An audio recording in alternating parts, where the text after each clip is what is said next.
Here's a story about how I lost almost 10 million Robux from getting scammed and then releasing my hoard of 20 Immortal Sword Shattered Earths. Before I get into this, I know this is different than my usual content, but I want to talk about this situation because it's somewhat on topic with my usual black market related videos. If you guys need any help involving the Roblox black market, join my Discord server with the link in the description. But now, let's get into the video. I was helping out my friend Katu with a deal. I don't remember the full context, but he needed help with a deal involving USD and I was supposed to middleman. It was definitely odd, I don't remember it fully. But in the middle of the deal, the person involved DMs me on an account that looked identical to my friend's account. I didn't even notice it was a different account, and I just didn't expect it. After talking to the scammer, he spoke very similar to my friend. It was actually pretty impressive. And at the time, I trusted, and I still do trust my friend enough to have access to my Roblox account. So I allowed him in because he wanted access to my account for the deal. Again, I don't remember all the details. There was definitely a lot more happening, but I don't remember it all. This happened a few years ago, so it's kind of foggy. After I let him in, he sent out a trade to this random alt, and right away I knew it was a scam, so I instantly kicked him out of my account and reset my cookies. Then I found out it was a scam for sure. I was down 8 out of my 20 shattereds, so I instantly kicked him out of the account and reset my cookies. Then by DMing Katu when he finally responded because he was sleeping because he is on a different time zone than me, which I didn't know at the time until he explained that to me, I found out it was a scam for sure. I was down 8 out of my 20 shattereds. After seeing this, I knew I had to release my hoard. I previously got a rollback on my main, so I didn't expect to get one, but obviously I still applied for a rollback. I then stayed up until 4 AM with Katu and my other great friend Suko, and we released my last 12 shattereds. And the release was honestly for pretty solid deals considering how fast we were trying to be. Then I wake up the next morning to a DM on Discord from Fungus Data V3 with a screenshot of my value, which was like 2 million. Both shatters at the time was like 1.4 million, so this was definitely unexpected. I thought he was trolling because he's known to troll a bit, but I hop on Rollymons, look at my user, and bam, 8 shattereds are back in my account. I couldn't believe it. Then afterwards, I released my 8 shattereds slowly, and I got my dream inventory after some time with trading. And then afterwards, rares died and I cashed out and called it a day. This is all kind of irrelevant to it all, but yeah, that's what happened. But here's the good thing. This is how I really got into the Roblox black market and how I got into crypto. So overall, this wasn't horrible. Shattered was looking dead for years. But now here's the issue.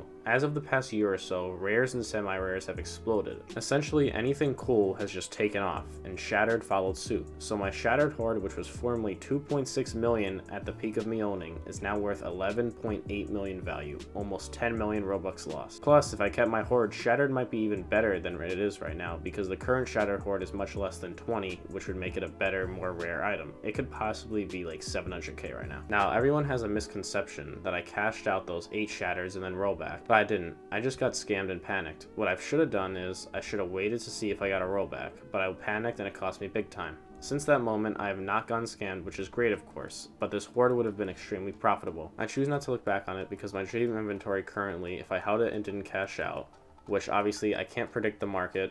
This is like 2-3 years ago now, so I can't predict that rares would just explode. At the time, rares were dead. But that inventory would probably be able to afford the hoard just to those items being super good at their current values right now. So regardless if I just didn't cash out, my value would be similar. But I just find it crazy that if I just held my hoard for a few years, I'd be sitting on 12 million value. This is a big reason why I do what I currently do on YouTube. I teach people how to avoid scams on the Roblox black market. And this situation taught me a lot because I began to do a ton of research on scams, but also about how the black market works, and I'm glad to say I am the only current Roblox black market YouTuber. Now that's it for the general story. There's probably more detail I forgot over the years, but the point is that I lost 10 million value from panicking after getting scammed. If you stay to the end, I have an update I would like to give. I am making, or have made, depending on when you're watching the video, but as of recording, I'm making my own version of the stock server. If you don't know what that is, I've definitely mentioned it in other videos, and it is in my Discord server if you're curious about it. But stock is constantly down and changing servers, and there's so much scamming going around in there. And with so many members, staff are super backed up. So I'm making my own version of it. This is not meant to compete with stock at all. They're obviously way bigger and way more dominant, and I don't expect to compete with them. I'm just making my own version of it. This is where you could buy and sell limited items for Robux for good cheap prices, but this server is paid. It's $10 or 4,000 Robux. This is for two main reasons. I would make zero money off this. Regular stock makes its money off halal middlemen, and I'm going to push users in my stock to use halal as well. So if anything, I'm actually benefiting the owners of stock. It's the only middleman I'll advertise in my stock, so with this, there's no way to make any money off of my effort. So this makes it worth it for me. but also there will be less scamming, since nobody would spend $10 to scam in a smaller server than stock, when they could just scam in regular stock for free because it's a wide open server. Now the link to my stock server will be in my Discord server, which is in the description, as I've already said. And that's all I really have to say. If you watch this point, I really appreciate it, and I'll see you in the next one.